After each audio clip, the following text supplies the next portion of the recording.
सगळे आत आले. अमितने पाहिलं तर जानू त्याला पाय आपटतच स्टेअरकेसवरून चढून जाताना दिसली. अरे देवा, तूच वाचव आता मला, अमित वर बघून बोलला. मग तो मॉम डॅडना गुड नाईट बोलून वर गेला. रूमच्या बाहेर उभा राहून तो विचार करत होता, आत जाऊ की नको जाऊ. शेवटी डोळे कच्च मिटले त्याने आणि पटकन दार ओपन करून आत गेला तो. आता पुढे. इथे जानू मात्र रागातच इकडे तिकडे फेऱ्या मारत होती. कोण समजतात कोण स्वतःला हे? मैत्रीण काय भेटली, बायकोला तर विसरूनच गेले. आज दिवसातून एकदाही मला भेटले नाहीत.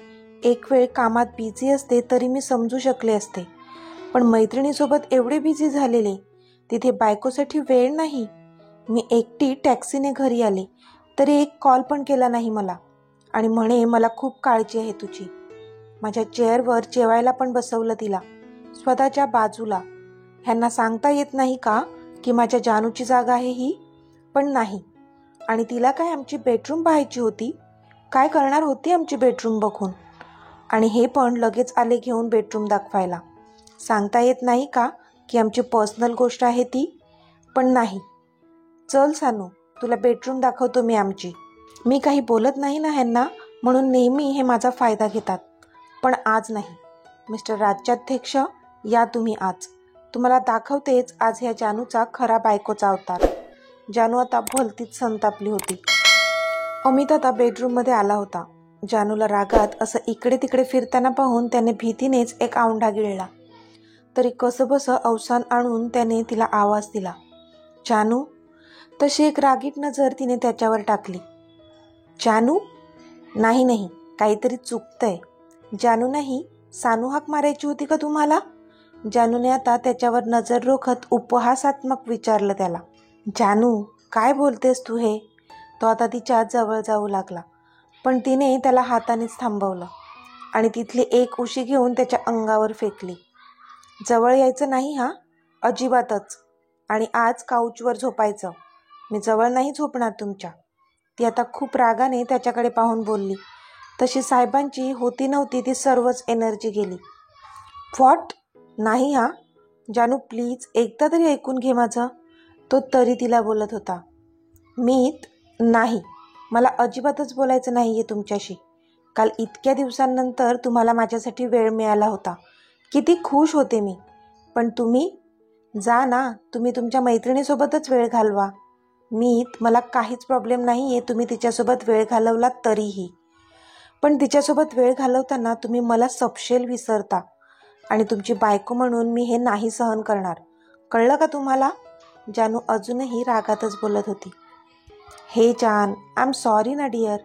अगं खरंच मी तिला कामाचंच अपडेट करत होतो. तुझी शपथ, तो तिला विनवणी करत होता. कशाला माझी खोटी शपथ घेता? मी मेले तर तुम्हाला काय? ती बोलतच होती की त्याने जाऊन तिला पकडून जवळ ओढलं. सोडा मला मीत, मला अजिबात जवळ नाही यायचंय तुमच्या. ती अजूनही रागातच त्याला ढकलत होती. हे एकदम चूप, तो तिला जवळ ओढत बोलला. तिचे डोळे टबटबले होते. काय म्हणालीस तू? तुझी खोटी शपथ? खरंच तुला असं वाटतं का मी तुझी खोटी शपथ घेईन? हां? आणि अजून काय म्हणालीस? तू मेलीस तर? खबरदार पुन्हा मरणाच्या गोष्टी केल्या तर. एक लक्षात ठेव जान, जर तू नसलीस तर मी पण नसेन ह्या जगात. तो तिच्या डोळ्यात आरपार बघत बोलला. तसा तिने त्याच्या ओठांवर हात ठेवला. प्लीज मीत, असं नका ना बोलू. ती आता त्याला चिडून बोलली. ओह, म्हणजे तू बोललीस तर चालतं आणि मी बोलू नये का? त्याने विचारलं. आय एम सॉरी, ती बोलली. इट्स ओके डिअर, तसा तो पण बोलला. पण तिने त्याला ढकलून दिलं. तो मात्र तिच्याकडे आश्चर्याने पाहू लागला. आता काय झालं हिला? माझी चूक असली की मी लगेचच सॉरी म्हणते, पण आता तुमची चूक होती तरी तुम्ही मला सॉरी नाही म्हणाले. ती पुन्हा त्याच्यावर चिडली होती. बास, एवढंच ना? मी तुला आयुष्यभर सॉरी म्हणायला रेडी आहे डिअर, माझी चूक असो वा नसो. त्याने तिला जवळ ओढलं आणि मागून मिठीत घेत बोलला तो. मग बोला सॉरी. ती पण त्याच्या मिठीत स्थिरावून बोलली. I am sorry. तो तिच्या कानाच्या पाकळीला बाईट करत बोलला तशी ती शहारली. मग त्याने त्याचा हात तिच्या उघड्या पोटावर फिरवला आणि हलकेच दाबला. आणि बोलला सॉरी. पण तिचा मात्र पाठीचा कणा ताठ झाला. मीत. तिच्या तोंडून अस्पष्ट शब्द बाहेर पडले. मग त्याने तिचे सगळे केस पाठीवरून पुढे सरकवले आणि तिथे किस करून बोलला सॉरी. ती मात्र आता शांत झाली होती. तिचा राग आपोआपच शमवला होता त्याने. जान, आत्ताही मला जवळ झोपू देणार नाही का? त्याने तिचा ब्लाऊज थोडा खाली दंडावर सरकवला आणि तिथे किस करून बोलला तो. तसा एक करंट तिच्या हृदयातून आर पार गेला. एकतर तिची तळमळ वाढवत होता आणि तिलाच प्रश्न विचारत होता तो. त्याला माहीत होतं आता थोडीच ती त्याला नकार देणार होती, म्हणून मुद्दामच तिला विचारत होता तो. पण ती पण शहाणी होती. शेवटी त्याचीच बायको होती. त्याला पूर्ण ओळखत होती. जरी तिचे श्वास वाढले होते त्याच्या स्पर्शाने आणि तिला तो हवा होता, पण तरी तिने स्वतःला सावरलं. ती हसली आणि त्याच्यापासून बाजूला झाली. हो, जसं मी आधी सांगितलं तसंच. आज जे काही तुम्ही वागलात ना त्याची शिक्षा आहे ही, असं समजा हवं तर. म्हणजे नेक्स्ट टाईम तुमच्या सानूमुळे मला विसरणार नाहीत तुम्ही. कळलं? Good night, sweet dreams. ती बोलली आणि जाऊ लागली. पण त्याने पुन्हा तिला पकडलं. हे जान, नाईट गुड कशी होईल माझी तुझ्याशिवाय? आणि ड्रीम्स तरी स्वीट का पडतील तू जवळ नसल्यावर? तो तोंड पाडत बोलला.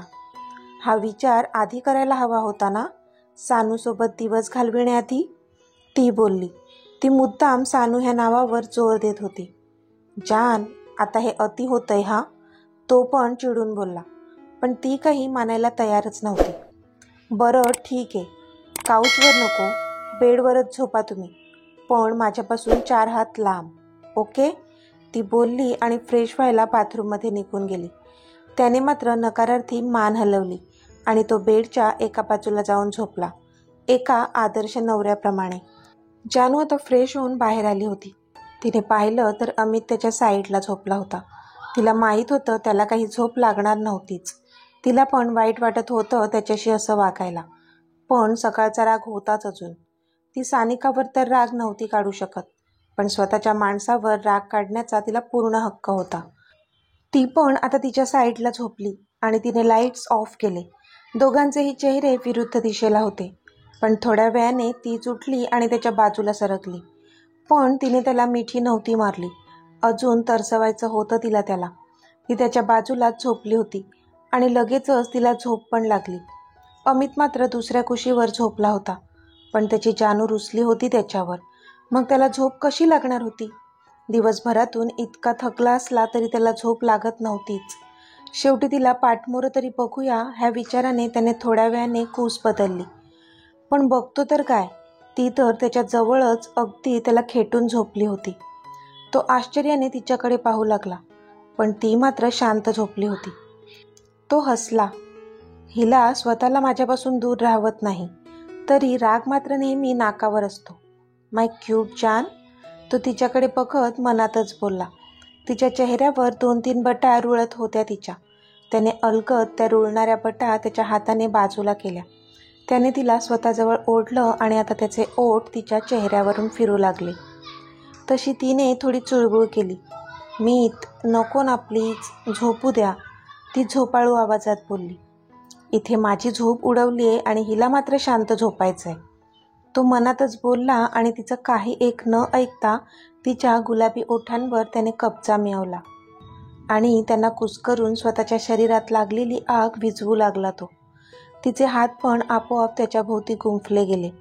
तिला घट्ट मिठीत घेऊन मग झोपी गेला तो. आता त्याला शांत झोप लागणार होती. दुसऱ्या दिवशी सकाळी दोघेही ऑफिसला जाण्यासाठी रेडी होत होते. जानू रेडी होऊन तिची पर्स घेऊन उभी होती. तो तिच्यासमोर त्याची टाय हातात घेऊन उभा राहिला. तिने तिची पर्स बाजूला ठेवली आणि त्याची टाय बांधू लागली. तो मात्र तिच्याकडे एकटक पाहत होता. काय बघत आहात असे? ती बोलली. असंच, माझ्या बायकोला बघतोय.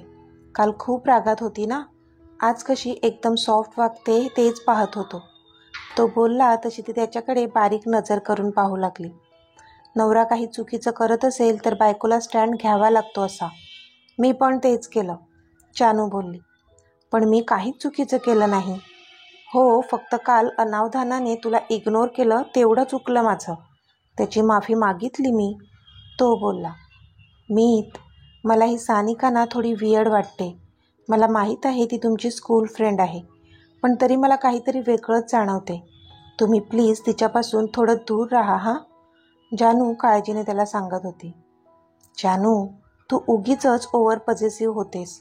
मला कळतात तुझ्या भावना. रोजीमुळे कदाचित तुझ्या मनात सगळ्यांविषयी तसा विचार येत असेल. पण अगं ट्रस्ट मी, सानिकाला मी ओळखतो. ती तशी नाही आहे. अगं मैत्रीण आहे ती माझी, अमित बोलला. पण मीत, ती पुढे काही बोलणार त्याआधीच त्याने तिच्या ओठांवर बोट ठेवलं. जान, बास आता सानिकाचा विषय. आपल्यामध्ये नको आता कोणी, ओके? तो बोलला तशी तिने होमध्ये मान हलवली. जानू, 2 दिवसांनी होळी आहे आणि माझी इच्छा आहे की सगळ्यात आधी मी तुला माझ्या हाताने रंग लावणार. तो बोलला तशी ती मात्र शहारली. Meet, I am so much excited for that moment. मी त्या क्षणाची खूप आतुरतेने वाट पाहत आहे, ती पण लाजत बोलली. रिअली? तो तिला चिडवत बोलला. तसं तिने त्याच्या छातीत तोंड खुपसलं. आणि अजून एक सरप्राईज आहे, तो बोलला. कोणतं सरप्राईज मीत? ती त्याच्याकडे पाहून बोलली. सरप्राईज आहे जान, आत्ताच सांगितलं तर सरप्राईज कसं राहील ते? तो बोलला. नाही, मला सांगा ना मीत, प्लीज. ती लाडात येत बोलली तशी त्याने नकारार्थी मान हलवली. उगाच हिला सांगितलं सरप्राईजबद्दल असं वाटलं त्याला. आता ही काय आपला पिच्छा सोडणार नाही, माहीत होतं त्याला. जान, मधू आणि अर्णव पण ह्या वर्षी इथेच येणार आहेत होळी खेळायला. तो बोलला तशी ती उडालीच. काय? खरंच? ती बोलली. तिला इतका आनंद झाला होता की तो तिच्या चेहऱ्यावरून ओसंडून वाहत होता. तो पण एकटक तिच्याकडे पाहतच राहिला, तिला इतकं खुश पाहून. अच्छा, म्हणजे म्हणून ही मधू मला 2 दिवस झाले कॉल करत नाही. जानू बोलली तसा अमित हसला. चला आता जायचं का ऑफिसला? अमित बोलला तशी जानूने होमध्ये मान हलवली. 1 मिनिट, ती बोलली तसा अमित थांबला. प्रॉमिस करा की तुम्ही त्या सानिकाला आपल्या घरी होळी खेळण्यासाठी इन्व्हाइट नाही करणार. जानू बोलली तसा अमित आवासून तिच्याकडे पाहू लागला. व्हॉट? जानू, काय बोलतेस तू? अगं क्लायंट आहे ती आपली, आपण कसं तिला नाही म्हणू शकतो? अमित बोलला. ते मला काही माहीत नाही, ते तुम्ही बघा आता कसं मॅनेज करायचं ते. चला, आपल्याला उशीर होतोय, ती बोलली आणि निघून पण गेली. त्याने मात्र आता डोक्यावर हात मारला. देवा, कुठे फसवलंस मला? दोघेही खाली आले. मॉमने दोघांनाही नाश्ता वाढला. डॅड आधीच नाश्ता करायला बसले होते. अमित, मी काय म्हणते, परवा आपल्याकडे होळीचं सेलिब्रेशन आहे, तर तू सानिका आणि तिच्या नवऱ्याला पण इन्व्हाइट कर आपल्या घरी यायला, मॉम बोलल्या. पण त्यावर अमितने मात्र एक कटाक्ष जानूवर टाकला. ती पण त्याच्याकडेच पाहत होती. अमितला आत्ताच जानूवर त्याला काय बोलली होती ते आठवलं. मॉम, ॲक्च्युली ते जानूला, अमित आता सांगणारच होता की जानूने त्याचा हात दाबला. येस मॉम, आम्ही करू त्यांना इन्व्हाइट, नक्कीच, जानू कशीबशी हसत बोलली. तसा अमित मात्र तिच्याकडे पाहतच राहिला. म्हणजे आत्ताच तर ही बोलली होती की सानिकाला नाही बोलवायचं, मग आत्ता हिला काय झालं? तो मनातच विचार करू लागला आणि मग त्याने त्याच्या नाश्त्यावर कॉन्सन्ट्रेट केलं. जानू, तू का मला बोलू दिलं नाहीस? मी सांगत होतो ना मॉमला की मी तिला नाही बोलावणार, मग का थांबवलंस मला? तो गाडीत बसत बोलला. पण मॉमला कारण काय सांगितलं असतं? हे बरं दिसते का की मी सांगते म्हणून तुम्ही तिला इन्व्हाइट नाही करणार? असू दे, मॉमची इच्छा आहे ना तिला बोलवण्याची, मग येऊ देत तिला, चालेल मला, जानू तोंड बारीक करत बोलली. छान, R you sure?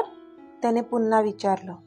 Yes, I am sure, ती बोलली. तसा तो ओके बोलला आणि मग त्यांची गाडी ऑफिसच्या दिशेने निघाली. तर मित्रमैत्रिणींनो, आजचा भाग तुम्हाला कसा वाटला ते मला कमेंटमध्ये सांगा. आणि जर आवडला असेल तर व्हिडिओला लाईक करा, शेअर करा आणि चॅनलला सबस्क्राईब करून बाजूची घंटी नक्की दाबा. चला तर भेटूया आपल्या पुढच्या भागात. तोपर्यंत धन्यवाद.